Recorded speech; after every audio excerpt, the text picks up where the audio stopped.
No, thank you very much for hosting this important space to discuss the state of the democratic opposition in Zimbabwe. We meet, I mean, at a time when our country is at crossroads. 44 years after independence, our people are still living in abject poverty. Our people have not had the full expression and realization and the fruits and the benefit of the lifting of the Union Jack.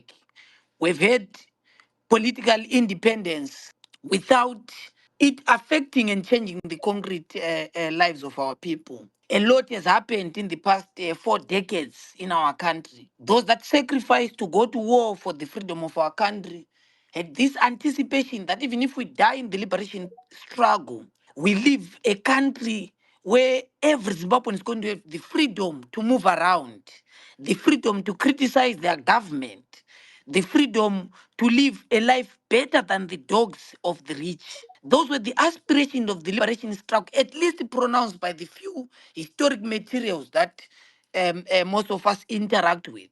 But all these things have not been realized. Decades after independence, we convened on the 11th of September 1999 to build an alternative, a democratic movement to try and advance these aspirations of the liberation project. That at the center of the liberation struggle was the right for Zimbabweans to choose leaders of their choice and for them to live better in their country. Those were the aspirations of the liberation struggle. And it is on that basis that the labor movement, being the dominant social and political force of the first decade of our country, was inspired to wage a new democratic struggle in our country. So I give this reference because it is important to understand where we are coming from, particularly as the democratic opposition, but more importantly, to show and locate the democratic opposition in Zimbabwe within the broader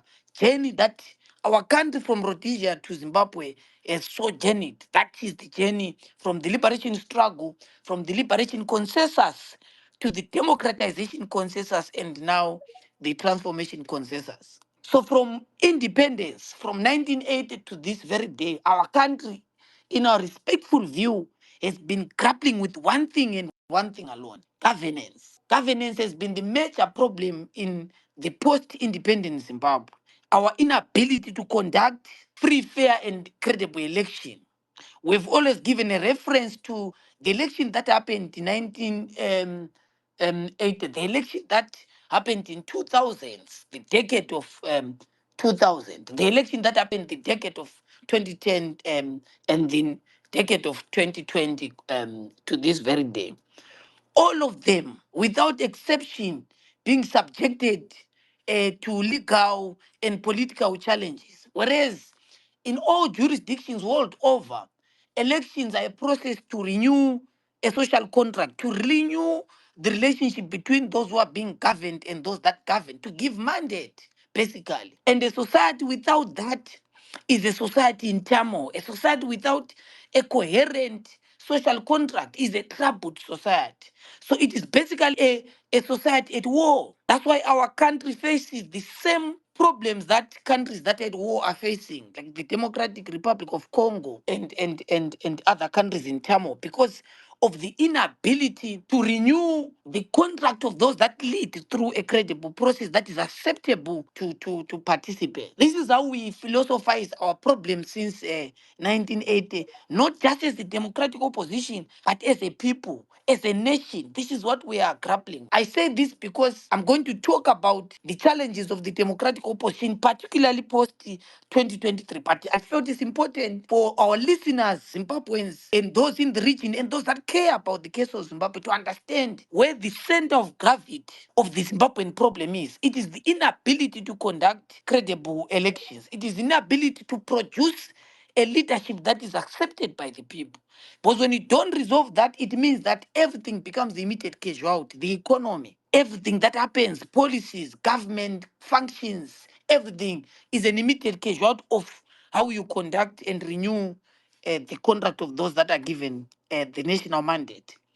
The 2023 is a full expression of that. We went into an election which was clearly a sewer pond. And many people ask, why is it that as the democratic opposition, you went into an election pretty knowing that it is a sewer pond? We did so because we're a democratic organization. We believe that power must be transferred through elections. That's why we participate in elections. And this has built so much cynicism in electoral politics in Zimbabwe because from 1980 to this very day, because elections have not been able to reflect the will of the people, Zimbabweans in general, we talk to Zimbabweans in the countryside, we talk to Zimbabweans in the urban space, and Zimbabweans in the diaspora. That the conclusion is that elections in Zimbabwe are held as a ritual. They don't produce, it's just a 5-year ritual. And that is not the case in Zimbabwe alone. It's a case in different parts of the country. Just a few days ago, our friends within the democratic opposition in Namibia are facing the same problem of elections in Africa being a ritual without democracy. Because in Namibia, a country with 1 million plus citizens, took time. It has had an election which was problematic. So this is the African problem. This is the problem with elections. And it has sponsored the cynicism in our body politic. Ordinary Zimbabweans, particularly young people and the millennials, who are the major demographic group, are really cynicistic about the election as a means of changing government. The consensus among its young people is that elections don't work. We participate in these elections as a democratic opposition because that is the only method that we believe can be used to change governments. And Zimbabweans have got a right to look into this for the past 40 years, whether elections or not have worked to bring change. And if not, what is the other option? And is it a sustainable option? Because a political organization ought to look at its method and how it is informed by its own ideological impetus, its values, and of course, its strategic objective. What is it that you want to achieve? Do you want power for the sake of power, or you want power for the sake of changing the lives of ordinary Zimbabweans? And to what extent are you prepared to give into the process to attain political power? And this is what has informed a lot of the problems world over. And as the democratic opposition, we were faced with these questions, but we answered our call that look, the Citizens Coalition for Change, as was founded in January 2022, is a democratic opposition that believes that power must be attained through the ballot and not the bullet. That's why we went into an election. That election has its own challenges, acknowledged and recognized by everyone who participated in the process, from Zimbabweans to SADC, the African Union, the Carter Center, the EU Observer Missions, and everyone that witnessed the election in our country, that it was a sham, that it failed the litmus test of a free, fair, and a credible process. But where are we now as the democratic opposition? I must acknowledge that like any movement world over, it became natural that after the election, because we confirmed our very firm position that we don't accept the outcome of the election because it has been rejected by everyone who observed the election. Zimbabweans themselves are confirming that this election was fraudulent, that it was not fair, and it was not credible. It is on that basis that the Triple C made a position that it does not accept the outcome of the election, because that election did not produce the will of the people. So it is on that basis that we knew that from by taking this very firm position, Assault was going to follow after. And we're presented with making choices whether or not we get consumed by this or we make a very firm position and leave the consequences of our position. We chose the latter. We made a very firm position, which we confirmed publicly. We are followed by the assault to our movement, removal of members of parliament, removal of councillors, the assault on the democratic opposition as an institution, the introduction of fake leaders and money exchanging hands within the democratic opposition, and our opponents using existing cracks and all the avenues to try and cause problems within the democratic opposition. Is it new? It is nothing new. Did we know? Yes, we knew that once we've made this firm position, particularly of not endorsing the presidents of Mr. Mnangagwa, we knew that naturally we are going to face this assault. The movement was attacked. People went into tailspin. A lot of Zimbabweans then became even more doubtful about the prospects of democratic processes and electoral outcome in our country. After that, obviously, we had a period of introspection as the leadership collective within the democratic opposition, particularly the authentic, because dictatorship always wants to create an opposition of their choice. So ZANU-PF created its own opposition. They prefer in the form of the individuals that joined the charade in parliament and endorsed the current establishment and undermined democratic processes and wishes and aspirations of ordinary people. Some with principles stood with their own principles, and history is there to judge, particularly the individual leaders and participants of these processes. But nonetheless, we had our own processes of reflection. We met with the people across the entire part of the country, a process that was led by the organizing department of the democratic opposition to try and listen to the people in terms of what people think is the way forward for the democratic opposition. President Chamisa resigned naturally because the Triple C had lost its credentials and credibility as a vehicle to take Zimbabweans forward.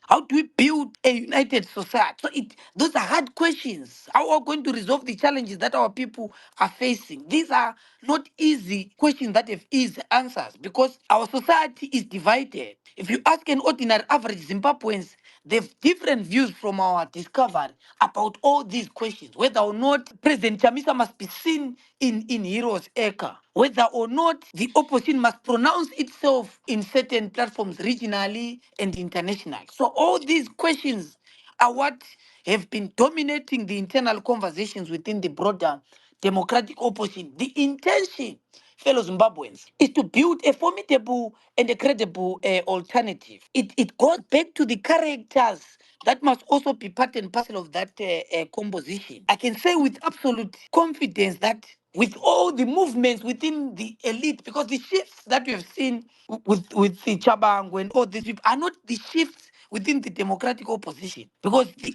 ordinary average Democrat in this country has not shifted their persuasion and standpoint. What has shifted are different elites' interests within our body politic in the country. And the reflections also include that, because the elite composition is part and parcel of our struggle. The middle class informs part and parcel of the composition of the characters that must be within the democratic opposition. So we also reflect around our relationships in the region and in the continent, our Pan-African position. How are they going to be reasserted? How do we reassert ourselves in the region? How do we reassert ourselves in the continent as genuine progressive Pan-Africanists? How do we reassert that position in a face of propaganda that has been spread against us as a regime change agents, as people that are not patriotic? How do we reassert it? Especially in the faith that when you reassert your position internationally as a proud Zimbabwean, you are doing so while your comrade is in prison. You are doing so while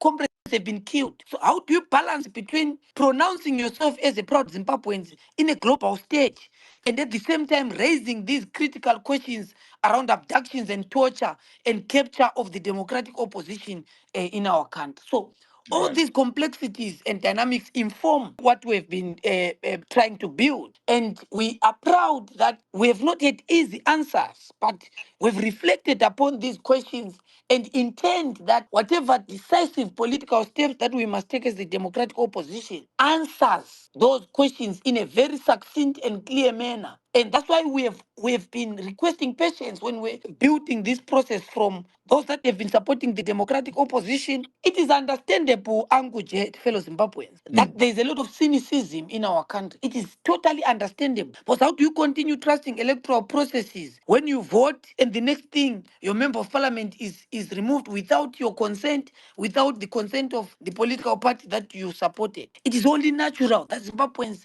get frustrated. That's why you see the anger that ordinary Zimbabweans have, not just towards the democratic opposition, but because of the decay of the political in our country. It also informs, lastly, why there is now a lot of shifts within the body politic. We wrote this when we started the Triple C, fellow Zimbabweans, that ours is a long and winding, protracted struggle for freedom, because we knew pretty well that these things are going to happen. That before we get to the final destiny, we're going to face challenge. And we did not claim that we've got the answers. But what we knew and promised Zimbabweans is that we are not going to betray That is our own proposition and standpoint. That even as I'm speaking to you right now, we cannot officially and confidently claim that we're going to have solid answers about resolving our situation in the country. But we are part and parcel of these small little efforts by all Zimbabweans, whether it's someone sending $5 to their parents to try and survive, or it is someone who's in the diaspora trying to build a small hospital in their own raw home, or buying tablets, or it is the efforts of those in the non-governmental sector trying to feed our people in a period where a third of our population is living in abject poverty and it is food insecure. All these little efforts are efforts by Zimbabweans. So we are part and parcel of these small efforts by different people, even those within the establishment who are trying their best in their limited ways to try and make our country a better place. So we are part and parcel of those that have said we are availing ourselves. We are not geniuses. We don't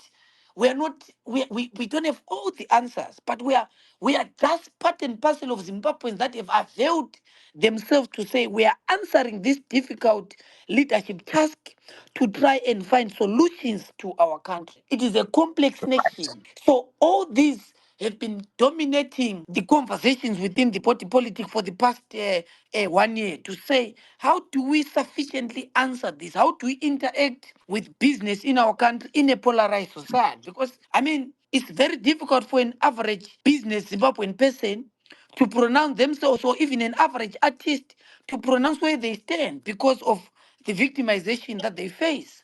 It's not easy for a person to even avail themselves for leadership within the democratic opposition in our country, because the right people, the competent people, find it very difficult. Because when people look at the few of us who have availed themselves, they say, why should I burden myself with this? ZANU-PF hires all these trolls to attack you.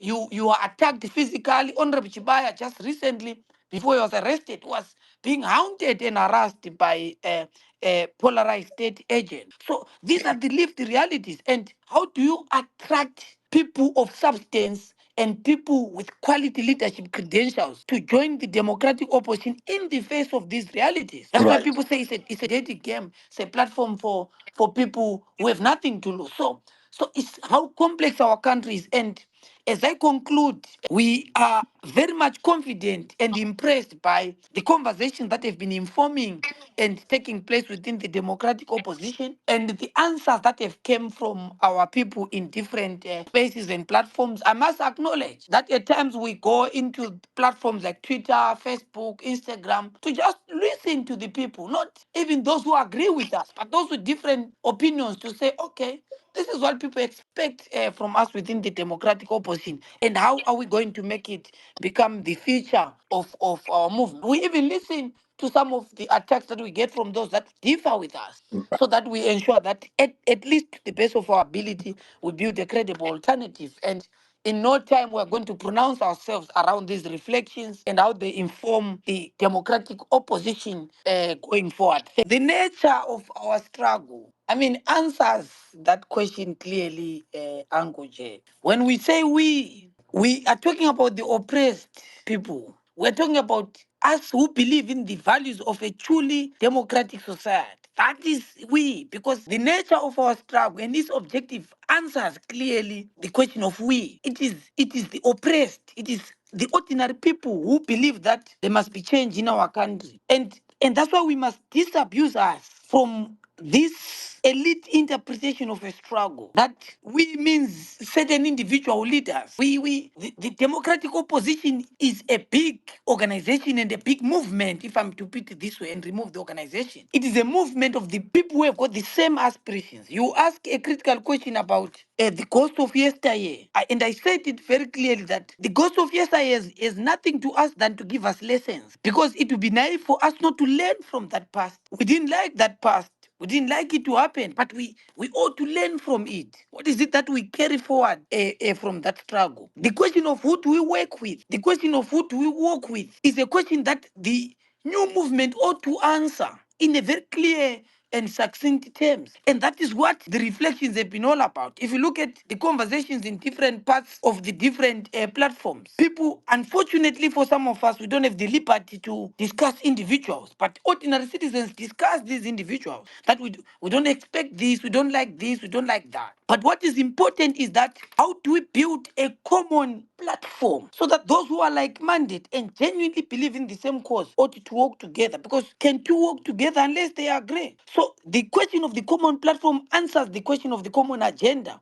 and answers the question of who is going to be we within the broader democratic opposition, because you ought to answer first these critical principles and values, so that when you go to the question of who, values inform who. You don't start by agreeing on who before you agree on the common platform and common values. Because once you do that, you go back again to the yesteryear experiences. Because in 2018, we answered the question of who, and we never invested on the question of what? On the question of common values, and then the question of common destiny. And this is what brought us to where we are today, the democratic opposition. Because naturally, people have got this tendency of going to answer the question of who before answering the question of what. So we ought to successfully and clearly answer the question of what, so that me and you, when we agree, we can then say, okay, this is how we're going to move forward. Because part and parcel of the challenges that we're facing is not an agreement on values. That's why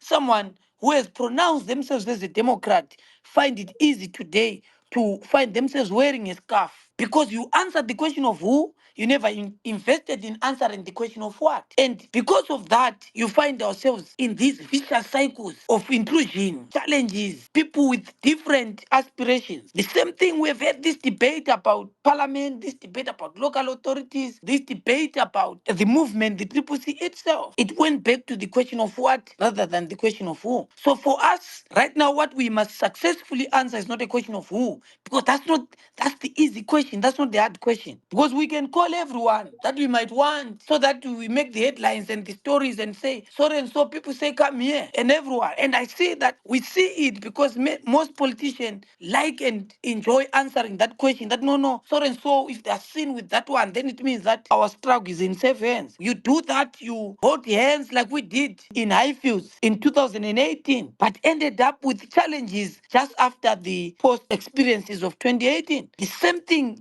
repeated itself post 2023. But when people express themselves about rushing to answer the question of who, no one listened. And eventually we face these problems of intrusion, because the who can easily shift, but the what question can put people together. It doesn't matter to answer it in a more black and white manner.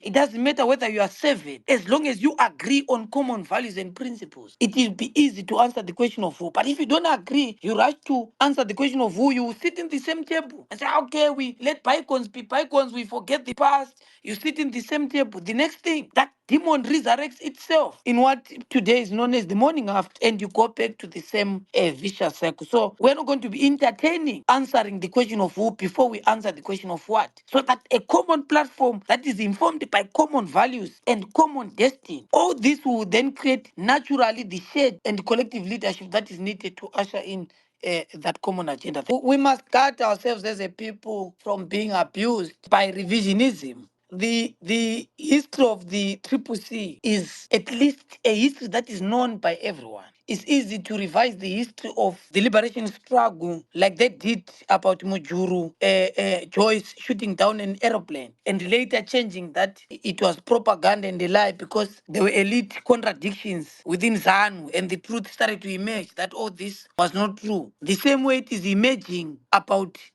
some of the people within the ruling establishment at this present moment, about their contribution. That's how we became to know about people who were driving taxis during the liberation struggle and pretend now to have been having been in the trenches. We also hear about people who ran away to school during the liberation struggle. Today, we don't know whether it's about political convenience and stuff like that. I say this because people have got this tendency of revising history, and we must disabuse ourselves and thank God for the internet. It is no longer possible now for political elites to revise history like they did about the liberation struggle, and to some extent about the democratic opposition itself. The Triple C, after the election, met in Mafasua to reflect about the outcome of the election. whose resolution were communicated in a press conference that was held in the Triple C party office in Belvedere. And those with vivid memories would remember journalists asking myself as the host of the press conference on behalf of the movement at the time about whether or not we are going to parliament. You would remember journalists asking these questions whether or not we accept the results of the election,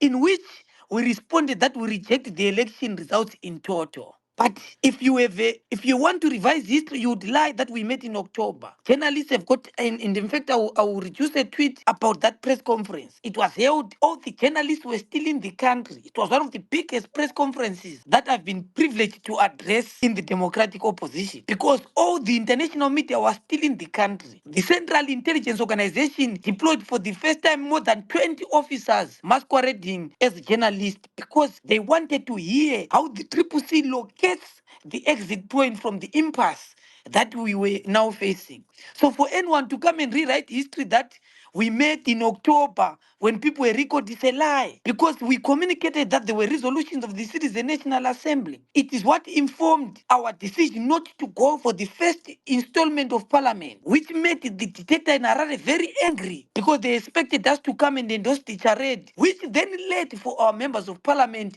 to be recalled, starting with Honorable Prince Tubeko and other members of parliament who were recalled, Eric Gono and others. It was informed by the party's resolution that it decided around our decision on whether or not we are going to accept the election of the 23rd. And I hope that I've answered that question. Thank you. I don't think that a ruling establishment ought to conduct daily Twitter spaces to discuss about individuals, probably in the opposition, because when you claim that you have been given a responsibility to govern, you ought to talk to Zimbabweans. How many hospitals are you building? How are you changing the lives of ordinary people? Because you claim you've got the mandate, but the whole space is about the opposition. They did that one took this, that one is a girlfriend there. I don't think that it is expected of a ruling in the governing establishment. But thanks to Robert Mugabe and the class of 2017, our politics has degenerated. There is no superior politics. It's just that level of degeneration, and eventually a politics of discussing individuals. So let me answer the question from my brother. Thanks very much, Douglas, for taking time to converse with us. I mean, it would be good for President Chamis. I think this is the second time we are hearing this concern, and I think that it would be important for us to communicate with the president around his availability on Twitter Spaces. And it's important for him to engage citizens. I think X is now the new platform. We don't have access to state media.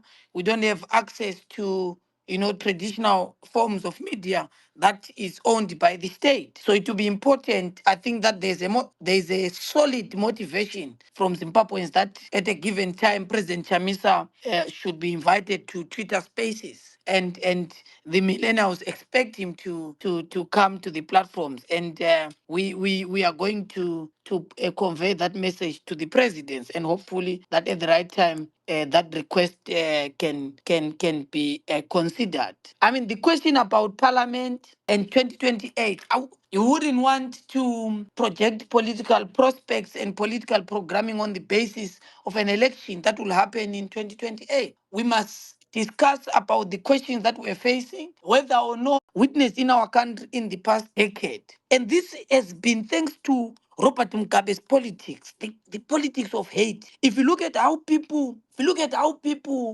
denounced Joshua Nkomo in the documentaries and history books that we read, it was political elites deliberately sponsoring hate to ordinary people. It is for that reason why ourselves officially as the democratic opposition, and I have to take this opportunity to pronounce ourselves more clearly in this, that we do not promote, and I underline, we do not promote hate, political toxicity, the binary culture that has visited our country. It is not something that we enjoy. It is not something that we believe in. That's why you see that the genuine official leaders of the movement is very sad, because someone asks you this question, Comrade Ostallos, while this I shouldn't speak on my own behalf, someone says, why are you quiet when Professor Washman Nube is being attacked? The first and immediate response is very clear that I don't assume the position of his spokesmanship. That's number one. Number two is that I don't associate with the attack that happened to any leader in our country. We pronounce ourselves official. I don't understand why. And this is the debate that we've had in the academy about social media etiquette, about governance of the internet. How do you govern the internet space? Because when it is good, someone says the views of the individuals are the views of individuals. But when it's bad, people say the views of the individuals are the views of the organization. Every time when there is an issue of national importance in our country, we pronounce our position through an official statement or an official communication. Why should the movement be abused to be forced into its throat the views by individuals as that of the views of the organization? When a supporter or individual expresses their views, just like people are asking questions now, why should we reduce those individual positions to the positions of the organization? Because the organization pronounces itself official. We don't believe that people should be punished for different views. We don't believe that people should be insulted when they express their views, even if they insult us. We don't have to insult them back because that's our official position as a movement. We don't believe that anyone, we worked with Professor Washman Ngube, we cherished the good days we had together, but we took different pathways. They chose their own pathways, and anyone can ask them about their own pathways. But we pronounce our official position. But what befall them cannot be our responsibility. Because official as a movement, we parted ways because we differed on the agenda, we differed on the task, we differed on the responsibilities, we differed on the journey, we differed on the destination. But we cherish the good days we had and the good things that we did, so we can't be holding people liable because that's also revision about what happened to us when we were in parliament, who represented us and stuff like that. So I don't have to go there because probably I might begin to upset individuals, but I don't think that it is the correct reflection of history to say, I'll give an example about people who contributed. I don't think that 2023 election victory and the successes can be attributed to certain individuals that this one did more work there. We worked in Bulawayo. We worked in Lupane. Where we were deployed to be cluster leaders in Lupane, we won 2 seats, Lupane East and Lupane West. But that victory in Lupane cannot be equated to Ostallos as an individual leader because we had a team working there. That I was the team leader does not give me the responsibility to claim that that victory is my victory because it is the victory of the democratic forces and the democratic opposition. And I cannot say that I associate with the victories of Lupane West and Lupane East and then de-associate with the failures of Bulawayo North and Bulawayo South. Because that is the democratic opposition is in entirety. So if we didn't make it in Uzumba, but made it in Bulawayo, for example, where I come from in Bulawayo, we had 12 out of 12 seats. But we cannot say we won in Bulawayo and we are progressive than the people who are campaigning in Mashola and West because their struggles there are difficult. People were being abducted, people were being tortured. They did everything to the best of their ability to ensure that we had progress, even if we didn't win more seats in March West than seats in Bulawayo. It doesn't make the people in the democratic movement in Mashona and West better leaders than us who were in Bulawayo because we are a collective. Our victory in Bulawayo is our victory in Matebele North, in Matebele South, in Masvingo, in Harare, and everywhere else. So when we celebrate the victory, we also take responsibility of the failures collectively as a leadership. So I cannot come here in a Twitter space and claim that we were responsible for the victory in this part of the country and not responsible for the loss in another part of the country because that then makes our movement a two-part movement within a movement. That's not what we are.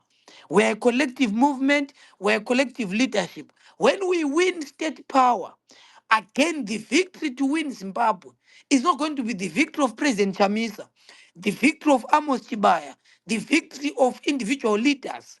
It is going to be the victory of Zimbabweans and the collective forces that came together to win that victory. Because if we start this before we even govern, to apportion victory to individuals, I think we become an asymmetrical reproduction of the very same sobriquet that we are fighting. We are basically becoming ZANU. Our country was liberated by Mugabe. It was Mugabe and a few leaders. No, the ordinary Zimbabweans, the Mujibas and the Mchimbwidos liberated our country. The ordinary men and women who were cooking for liberation, war heroes, are part and parcel of the Victoria forces that liberated our country. So we don't believe in individualizing victory and individualizing losses.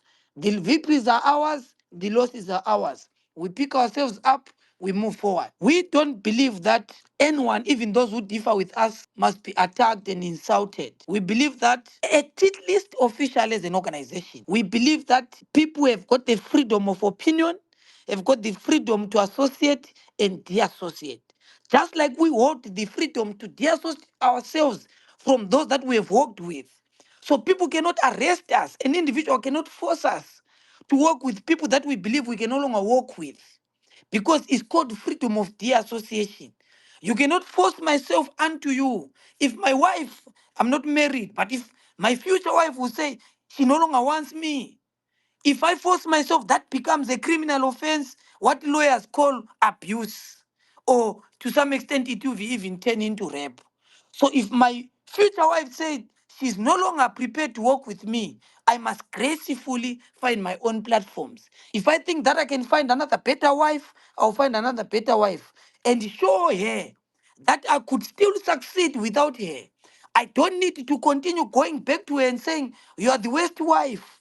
You cannot do this. I now have a new wife. I must enjoy my life with my new wife. But I can't continue being stuck in the past of my relationship with the wife because she has exercised her constitutional right to deassociate herself with me, which is the freedom that President Chamisa must enjoy.